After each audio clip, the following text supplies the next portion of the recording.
Please welcome today's speaker, Mr. Ben Hale. Well, thank you very much, Marshall, for that lovely introduction, and thank you everyone for coming along to this webinar. We have a limit of 100 in this particular software, so there's still room for a couple of more to sneak in up the back. But let's get right into it, Marshall. Can you see the screen clearly there, Marshall? Yes, Ben. Yeah, all good. Thank you. All right. Okay. So I guess the first thing that we need to acknowledge is that the seafood industry got one of the biggest free kicks in history 37 years ago when Hoag's held up that shrimp for Tourism Australia and really helped cement Aussie seafood into the hearts and minds of the nation. And we got such a fantastic lift from that. But now we actually do really need to work for it. We live in a different world where big TV campaigns don't just cut it or can't cut it anymore. And we need to not only create demand for our products, but we need to ensure that we are allowed to continue to operate as a seafood business and have access to the resources. Now, a lot of people can confuse marketing and social license communications, and they're connected, but they're not the same, and they're interrelated. And one of the things that you might want to try and keep in your mind for the end of the presentation is how much effort do we expend on one and the other to achieve our goals? Because marketing creates demand. It makes us hungry for the products that we produce, or people hungry for the products that we produce. And social license is there to make people feel better about buying the product, but won't drive sales necessarily, but it can stop those who won't buy. And social license is not quite like marketing. I'd call it insurance, and social license communications are insurance, because the real prize for effective social license communication campaigns is continued access to the resource, which is the actual livelihood that we all enjoy in the seafood industry. But up until very, very recently, we weren't in control of that narrative, that essentially it was what the journalists were reporting on the news that night or as we approached to Christmas, and whoever was in the journalist's notebook or contact book was the spokesperson for the industry. Now, we've seen a lot of progress with peak bodies and SIA especially now taking up that mantle.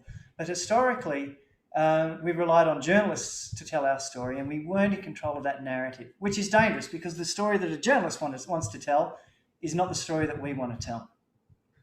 And sometimes issues outside our control or activities of activists or whatever can really draw attention to the industry, and no comment is a comment. If we don't respond, sometimes people's imaginations will fill in the gaps, and what they'll imagine is actually worse than what could be happening out there. So we need to be in control of our messaging with our communities to ensure that we have the social license to operate. And to be honest, years ago, it was the Wild West. We had fisheries that were overfished. We had practices that were unsustainable. We had an industry that was pretty much the Wild West. Now, if this presentation was a Rocky movie, this is the montage section. This is the bit where all the hard training gets done. This is where the industry realises that certain fisheries are overfished and works hard with regulators, works hard with the management authorities, introduces bycatch reduction devices, reduces the fishing fleet, consolidates. All of that work since the 80s has brought the Australian industry from being the Wild West to an absolute leader in so many areas in terms of sustainability, third-party certifications like MSC, reduction of fishing effort, and the fisheries are held up as global examples of really well managed, well run, sustainable fisheries.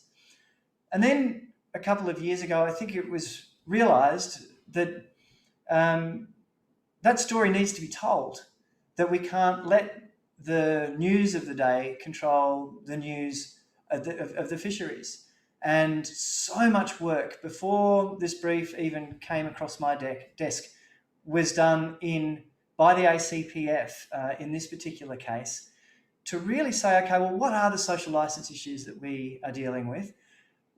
How do we address them? And what approach do we use? And so much work was done by the ACPF, the FRDC, and they've identified those issues and then sent a documentary team around Australia to address those issues in the fishers' own voices, and to also bring in the voices of NGOs and scientists to really tell the story of the fisheries and what they do. And here's just a small sample of how those stories have turned out.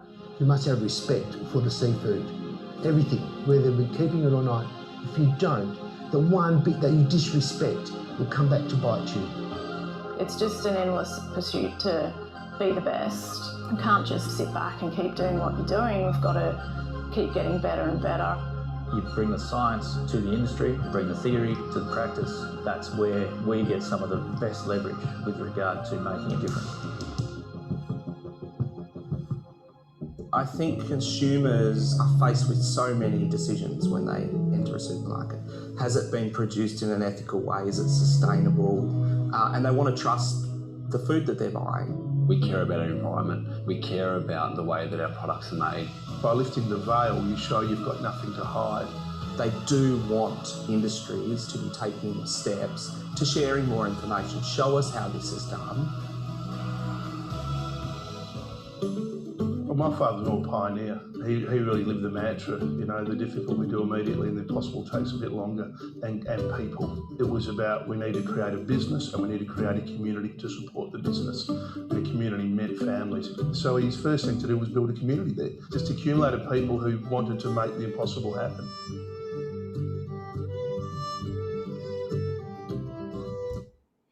So that's just a really small sample of the stories that were developed in response to a very long process of identifying the pressing social licence issues that the industry is facing. Those stories were collected into a website, mobile-first website. So anyone actually with a phone by your side or your hand, point your phone's camera at that QR code, and you'll be taken to where we've collected all of these stories on the Australian Wild Prawns website. So it's not enough to then build your stories. You've got to make sure that they get out there, that they get seen by the right audiences. So because the storytelling medium is video, YouTube is a natural platform for that video to reside. And the other reason that we have a YouTube channel is that those videos are hosted on our website through YouTube, and that gives us analytics as to who's watching, how much they watch, and it's very important so that we know what audiences are engaging with these social license messages that we're putting out. And we've got really good, solid analytics on that. We also produced an interactive fishery map that could help people understand the provenance and path to market for all of the wild prawn fisheries, as well as an interactive augmented reality experience, which helps us connect real world situations. It allows people to bring a trawler into their room and explore, the trawler and interact in another way with our stories. And the pathway into that augmented reality experience was point of sale materials that were distributed out to independent seafood retailers. We also have on-pack provenance codes that you can scan that'll take you to our interactive fishery map. And then when it comes to getting all of that out there, Facebook was a really important channel for us. And that's what I'm going to be talking about today, is how to use Facebook to connect with and drive those audiences to your social license stories. So why Facebook? Why social media? What makes it so good for social license activity? I think the first thing is you can start straight away, and there's no cost to set up a Facebook page and begin.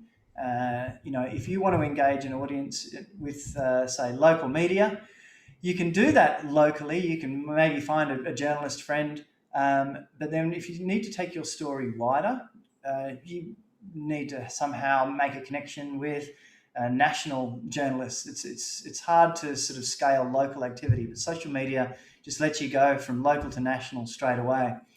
The other amazing thing about social media is that if you've, and especially Facebook, if you've got a customer list, you can, and what we call first-party data, you can input that customer list into Facebook and say, hey, Facebook, these people are important to us. Go and find more people like them and help us get our message to those people. It's called a lookalike audience, and it's very powerful to connect with your existing customer data. The other thing is that the web and social media is where journos will go anyway for background on you, background on the fishery, background on your business. So if you've got an active Facebook page and you're in control of that, you'll find that a lot of information, that'll be where people are going for it. And the other, of course, such an important thing about social license work is that you've got to be able to, listen. 2 ears, 1 mouth. You're not putting your messages out there. What's most important is hearing back from the community what it is that irks them or bothers them or that they like about, what you're doing. And it can be a great guide as to what you should do next.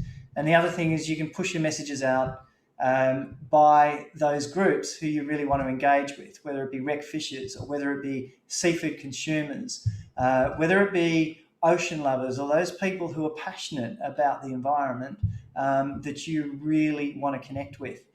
And combined with that is the ability to get very, very granular about who you want to connect with. Because, on a small scale, it might be, wreck fishers in a particular estuary that are upset with the commercial fishing activity that's going on.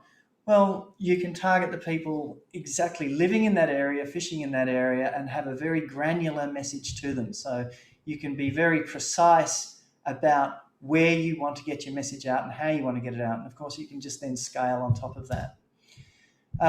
And of course, once you're engaging with the public and engaging with those people, you get information back about what they're watching, what they're doing, who they are, which helps you then refine your message further and further and further. And of course, it's got full multimedia capability. So you can produce slick videos, or you can just respond in words. You're not sort of limited by the particular channel's ability to, it's not a radio interview, it's not a press interview. You can do pretty well anything. So now that we've got a really powerful tool to reach people, to connect with people, and those people that we really want to engage with, how do we engage?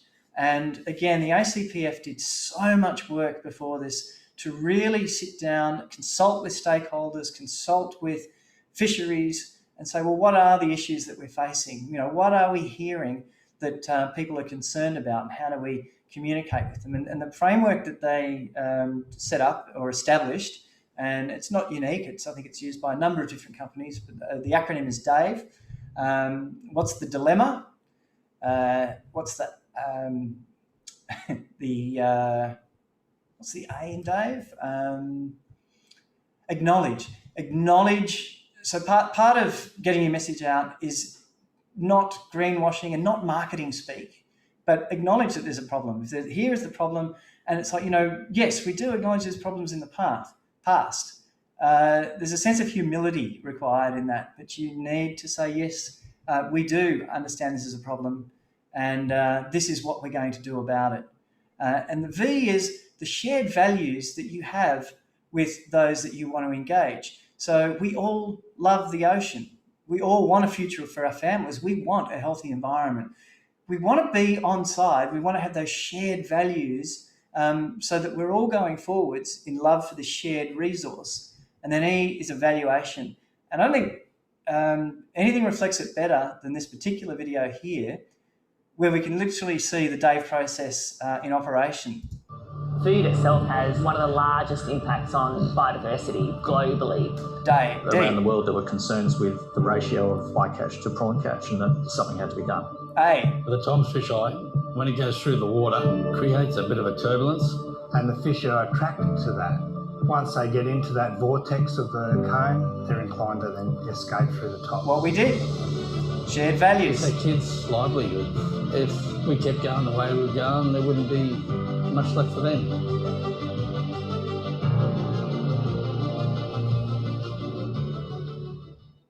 So all the videos that you've seen so far are the short versions of much more comprehensive pieces of communication.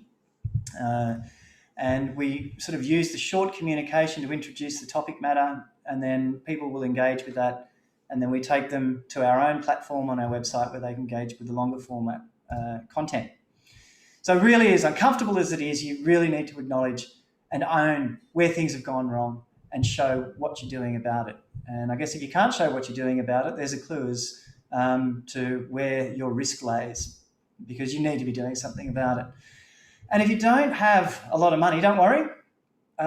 You can still very authentically connect with your communities or the people that need to sort of hear your side of the story by just grabbing a phone and thinking about the Dave process and walking around the business or the vessel or be at sea and just talk people through it. There's nothing wrong with just authentically talking to a phone as if you're talking one-to-one to the people who need to know and understand why it is you do what you do and the shared values that you have. And to the opposite of what makes news newsworthy, what really works on social media is positivity, not toxic positivity or overly positive or marketing, but just we love good stories. What sells papers doesn't help with social license. The papers want horror and gore and surprise. What really works on social is good news. And the other thing is it's not enough to just post on your Facebook page and hope the world will see it. You have to start to put some money behind it to reach those people, with some of those targeting tools that I outlined earlier. It doesn't have to be a lot, but it has to be more than just hoping the message will reach its audience. And as I mentioned earlier, I think paying to reach audiences for social license is not marketing money. In my mind, it's insurance. All right, so you've got your stories out there and you're getting comments back and people are, expressing themselves and you're responding to them. And how do you sort of keep a hold of what goes on? Because moderating more than 20,000 comments in the seafood industry and renewable industry, I've had comments, as harsh as people threatening to shove people's teeth so far down their throats they need to stick their toothbrush somewhere else to brush them. I've had images of kittens with their paws cut off sent to me from ironically angry animal activists. How do you kind of keep control of the narrative, especially in a two-way space like Facebook? And the best way is to, first of all, state up front on your page, on your site, that this is a safe space to discuss the issues that we're all passionate about. No personal attacks will be tolerated, and set out the rules that will get people booted. It gives you a reason then, if someone breaks those rules, to either mute them or boot them or warn them. It gives you a level of control there. And quite often conversations get personal, and it's just so easy to say, hey, Jim, Bill, attack the argument, not the person. Have a look at our rules of engagement.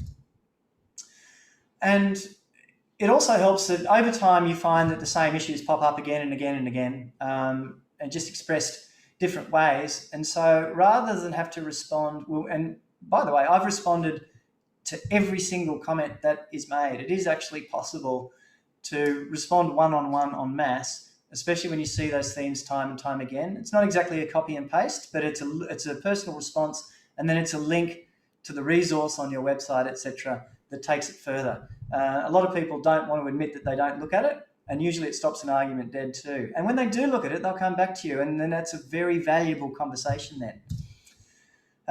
So that's what, engage, don't delete. And sometimes I hide content because it's either defamatory or it's it's a personal attack, or it's just against the terms and conditions. So I'll hide the comment, but also say this comment's been hidden because a lot of people realise that they've been muted and get really upset. But if they are given ample opportunity and it's clear that they're sort of breaking those rules, it gives you control. And sometimes idiots will say things, and everyone knows they're idiots. And so sometimes just leave it there. People are pretty balanced sometimes. So sometimes you can leave idiots in plain sight and, watch what happens with regards to what people sort of do there. You also get super fans or industry people that are trying to do the right thing or want to do the right thing, but then say the wrong thing. And you've just got to be careful because it's really hard to build up your supporters, and you really need them because they'll say in their own words sometimes things you can't say. But then, and here's a classic example, and I've hidden the last names just in case they might be industry people, but in one response to a post, this was about the MPF, a beautiful MPF video. Is this supposed to make us forget they tear up the reef and bottom of the ocean to get prawns? And again, the response that I made here is look, we don't go over reef. The nets would be destroyed. A few more facts about what is being done, where they operate, et cetera, and here's another resource for you to check out. Someone chimes in, and the bycatch is dead, feed it to the dolphins or turned into dog food. And then the original poster comes back, so you don't damage the seabed at all? Gotcha. And it's like, well, no, there's always going to be an impact wherever fishing takes place. It's a never-ending journey. There's never really an acceptable level of bycatch, but here is what we're doing to improve those credentials. And then we get a super fan chiming in. The bottom line is that the fishery is doing the best it can to minimise bycatch, and good on them. They produce an amazing product that we as Australians should and could be proud of. This year at Christmas, I hope you and your family can enjoy the prawns, bugs and scallops that these fishers have worked hard to catch. Otherwise, go to Coles or Woolworths and buy some imported prawns or fish that taste like shit. It's like, no. It's so, such a supportive comment. And then, it's like, let's just send the derision another direction, to some very, very important people and players in the chain. And it's just, anyway, but you've just got to take the punches. So when do you run social license campaigns? How do you time them? Because marketing is running campaigns. You choose the perfect time to get out there and promote your product, but social license should be an always-on process. The same analogy for a tree. The best time to plant a tree was 20 years ago. The next best time is now. Same with social license. If you haven't started, start. If you have a program in place, really consider, how do you make it a 365-day-a-year thing? Because the issue is when you are facing regulatory hassles or a real issue with the community and there is opposition to what you're doing, it's already too late to begin your social license engagement. People won't come running to your aid when you're already in trouble if you haven't engaged before. And something that's happened very, very recently, which is great news for all primary producers in Australia, is COVID's really shifted the focus back to local and Australian producers. The trust in Australian producers, the research has revealed, has really increased, and that's fishers and farmers, which is great news. But that can't be banked because any issues that arise will evaporate that goodwill so quickly. Look, here's one case in point. A classic piece of vegan propaganda full of half-truths and fallacies. But the thing is, if you respond to something like that with words like that, you automatically set up this adversarial kind of a situation, whereas you go, a more sort of measured response to something like that is, we care about the oceans too. We are very concerned about certain global issues. Australia's fisheries are very, very well managed, and we can point to the science here, and here. And we may differ on the facts, but we are in alignment that we want a sustainable resource forever. And one really, really good example of social license stories don't have to just be about environmental stewardship or resource access or animal welfare. That if we can connect heart to heart with our community, it's as powerful as any environmental message that you can think of, because a heartwarming tale of the triumph of the human spirit over adversity is something that connects you to other people. And this is actually one of the, it wasn't a real surprise because we already knew it was such a powerful story.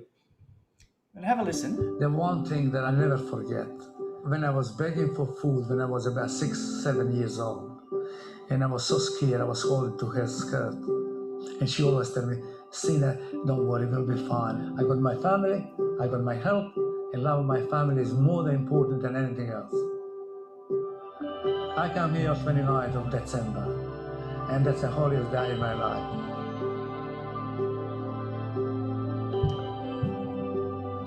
So that's only a 30-second grab from a greater 5-minute clip. Ivan Kolek from the Gulf of St. Vincent, an incredible story of a migrant who came here with nothing and worked really, really hard to build a fantastic family business in a fantastic fishery.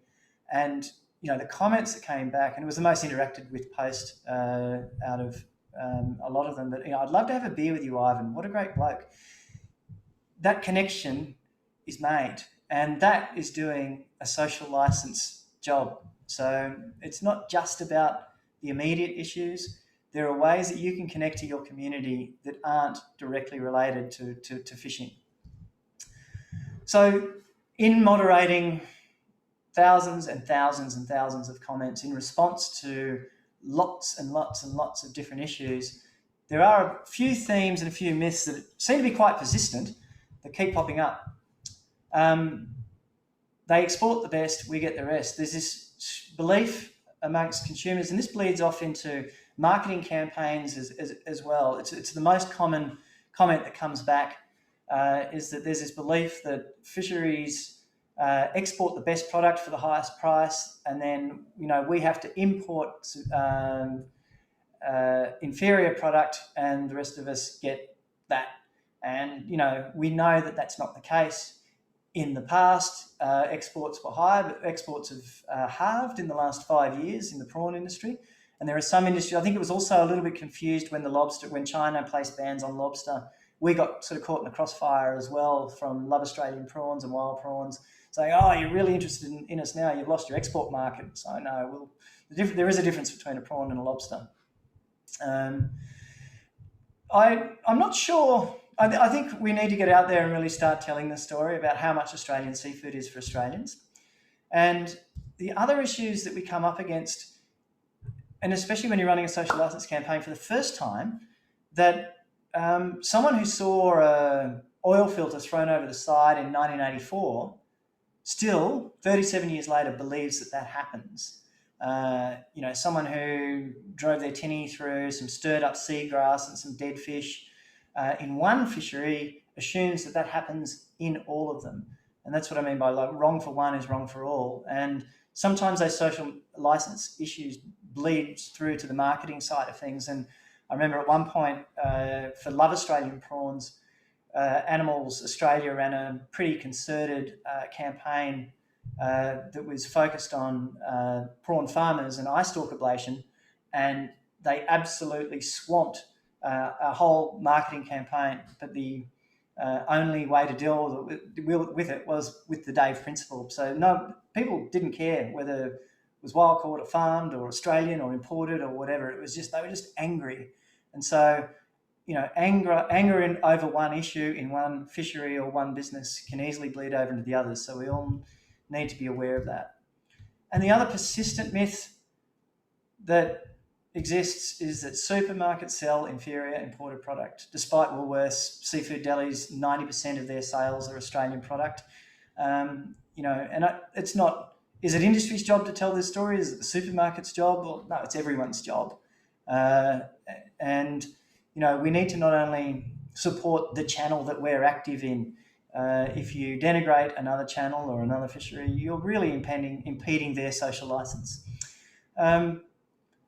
Look, some of the things that did pop up that were great, in the US, they shared our post. Fishers in the US were saying, look at this fishery. This is obviously a well-organised, well-run fishery that are clearly in control of what they are doing. And, I was really proud to see that being shared overseas. A lot of what we're seeing here is, the other thing is wreck fishers. There's a lot of tension between wreck fishers and commercial fishers. We know that.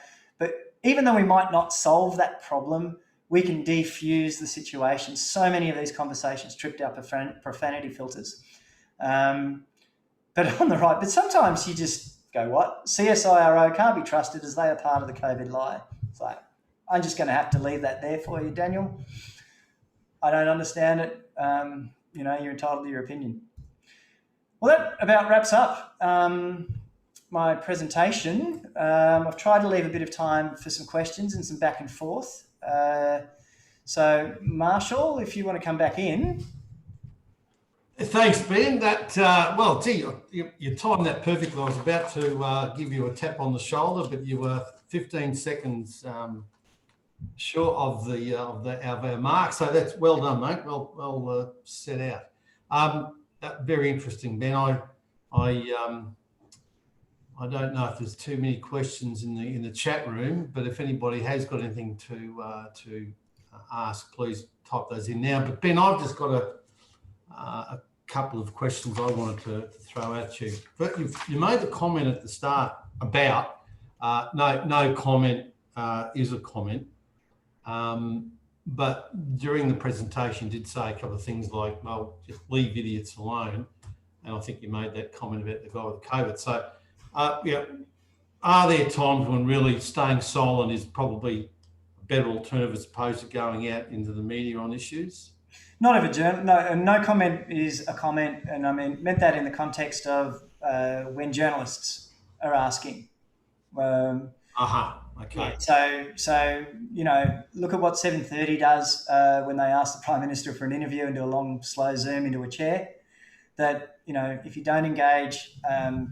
You're letting someone else fill in that space in whatever the narrative is. Now, the other important thing to remember is that as we've got more organised structures these days, so that peak bodies, have got people with the media training and the ability to respond. So it would be always, before responding to a journalist, to be checking with the peak body, escalating that issue up, because they may have encountered that before and there may be a very clear sort of set of responses or guidance as to how to respond, because it really matters how you do that. So that's what I mean by no comment is a comment, and specifically when it comes to journalists who are knocking at your door. Well, you've then preempted my second question, that is, should individuals address environmental community issues through social media forums, or should they leave it to a central agency so that that the community and the public don't get mixed messages? Yeah. That is tricky because we've got such in the seafood industry such a different level of representation. In some sectors, we've got really well organised bodies, and in some markets, it tends to be a bit less organised. And sometimes, so in some of those markets, they might not have the body or the representative that they can go to. I think, we're very, very lucky that SIA has really taken on a role to communicate on behalf of the industry. And I think, that's an important one, an important resource that you can access. I'm going out on a bit of a limb here, but also too, if you're a small producer, only you know what you do and how you do it. And especially if it's in the local market and it's local news and local journalism, I don't think you can do yourself a lot of harm, especially if you're following the Dave kind of process. If you're upfront and you're honest and you're earnest and you do show that you have those shared values with the community, it can be very positive for you. I think what has happened too often in the past is that a journalist has had someone in the notebook and they've only looked at it from their business's perspective, and usually in the fishing industry you just can't help but take a shot. And I think that behaviour can be pretty tricky. You don't want to do that. It's just no good for anyone. You don't get any advantage by denigrating the competition or another sector. You know, I know it's part and parcel of the industry. I see it all the time.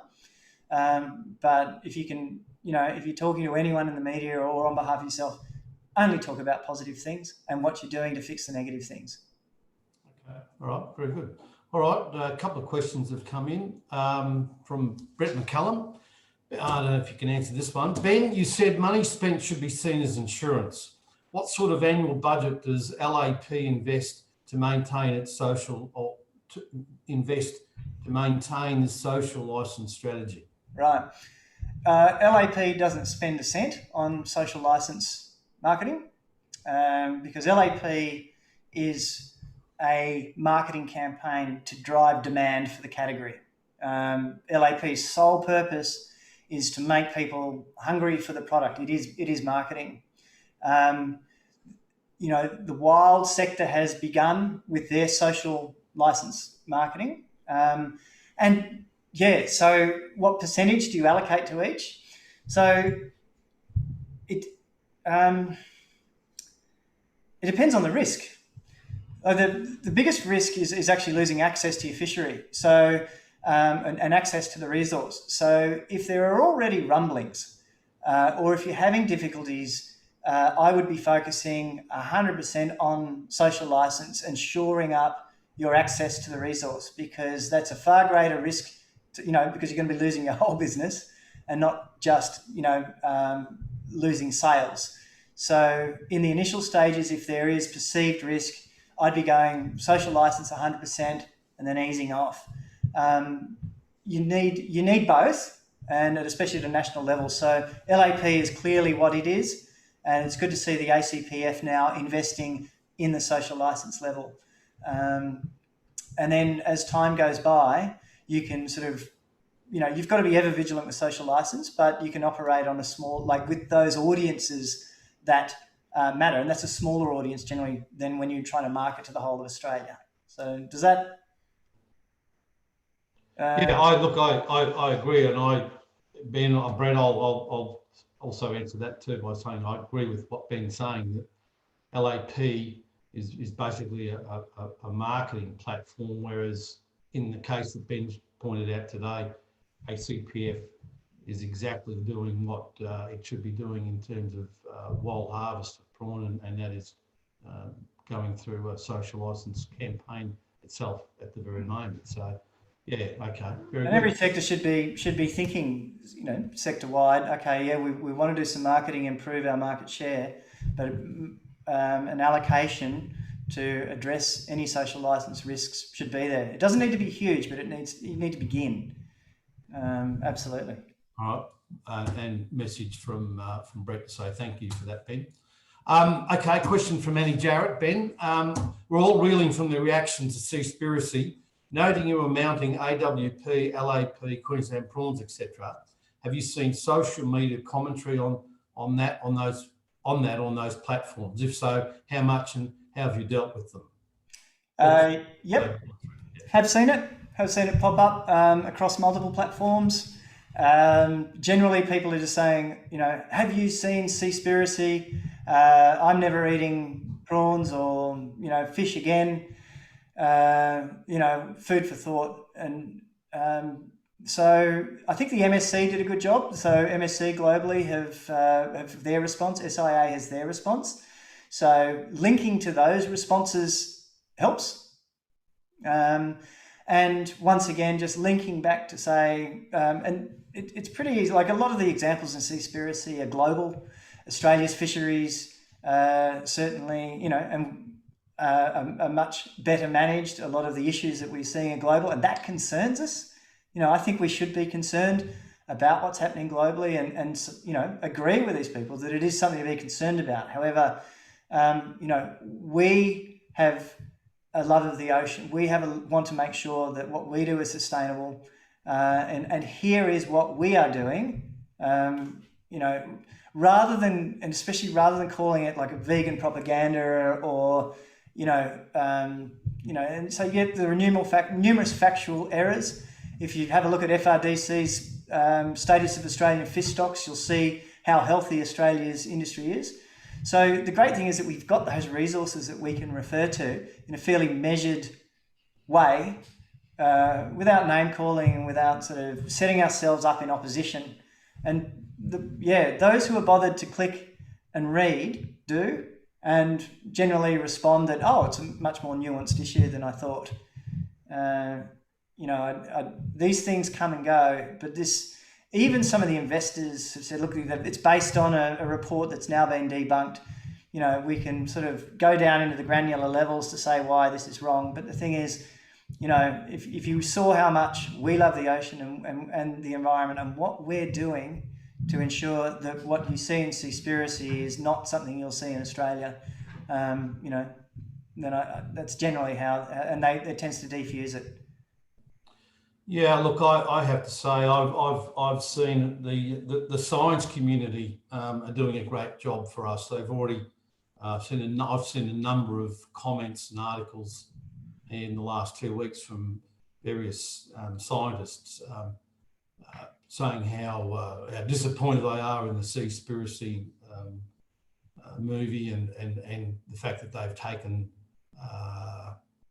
up the whole issue and taken it towards a vegan-centric discussion, etc., and poor use of data and scientific evidence. So, to a large extent, the scientific community are up in arms about the movie, insofar as they're saying now that it took an issue, and now people are going, well, if that's really what they're thinking, then we think they're off track. So to a certain extent, it has been beneficial that they've been, I guess, so off the mark. Well, and also too, I think they usually can't help themselves, but they overreach. It's like, here's the problem, blah, blah, blah. And then it turns into a bit of a, start to proselytize a certain way of life or uptaking a certain diet or something like that. And I think that's where a lot of people can get lost. And you see that quite often. It's just overreach. We saw it with I think it was a Greenpeace, good fish, bad fish, but it's like, here is a guide that will, and it was incorrect. It wasn't really based on current information. But then they, I guess, couldn't help. It might have been Animals Australia, but they couldn't help then try and tack on a lifestyle change or a vegetarian or buy our cookbooks, and then I think that overreach really just undermines sort of their intentions in the earlier part. And sometimes you don't have to try too hard to point that out. Thank you. All right. Look, I've got something to ask you, and it's very dear to my heart. A number of years ago, we ran a series of charity golf days, and while James Fagan probably is in denial, he was probably one of the early initiators of social responsibility. And getting social capital. We were doing it primarily to raise money for the community, and that started out as a Queensland thing, and by the end we were pretty much had national involvement in those charity golf days, and we raised considerable amounts of money for various individuals as well as charitable organisations throughout the region. But the question I ask you is that we were trying in those days to get the media to come on board and to be involved in the process. They were always very quick to put on the front page of the Cairns Post fish kills in Mission Beach when boats were working close on shore to catch bananas. But to try and get them out to put something in the paper when we handed a $20,000 check to a family to get somebody a cochlear ear implant or a communications board for a child with cerebral palsy, struggled to get them out. What have we got to do? What have we got to do? I know we always try to put a positive spin but it's always difficult to get the media to take interest in positive news stories when they'd much rather have tragedy and disaster as the forefront of their journalism. Yeah, and that's why I think it's you can't. They're looking for a different story, and it is hard to get that good news out, and that's why we've got these tools ourselves now to get them out. I'm not a PR person per se, and that is a whole craft onto its own as to how to engage a journalist in such a way that there is a story out of it. And it's almost if it's a cochlear implant, it's the story of the kid receiving it, and we're almost tacking the narrative on behind that. I think today we've got so much access directly to the people who we want to communicate with that we don't need to always have the first thought that it's the gatekeepers of the mass media that we need to get our message out to. The other way to ensure it is to become a big advertiser with them. And there's even risk with that. There's risk with running big campaigns, say, on News Limited, because there's, a lot of resistance to what News Limited is doing, and there are actually cancel campaigns for advertisers, say on Sky News and things like that. So it's actually in a good way to see the traditional media is sort of struggling with this. And it's why I shut down my traditional mass media agency years ago, because I could see what was coming in terms of our new ability to connect directly with our audiences, and haven't been disappointed in any way. So you can still do those charity things, but you can actually then control your own narrative and put your story out to the audiences that matter to you, and don't rely on the gatekeepers of journalism. Have a little bit of a PR focus, but don't rely on it. That's my advice. That you might get the column inches, but you've got so many more options these days. Yeah, I agree. Back in those days, there was no social media platforms, I guess. So we really only had pretty much one alternative, and that was the mass media. But yep, I agree. Today is a totally different situation. We've got so many different alternatives and options to take.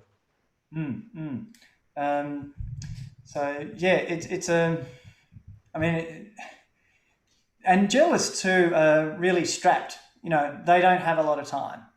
And I think there's more journalists working in PR now than there are in journalism.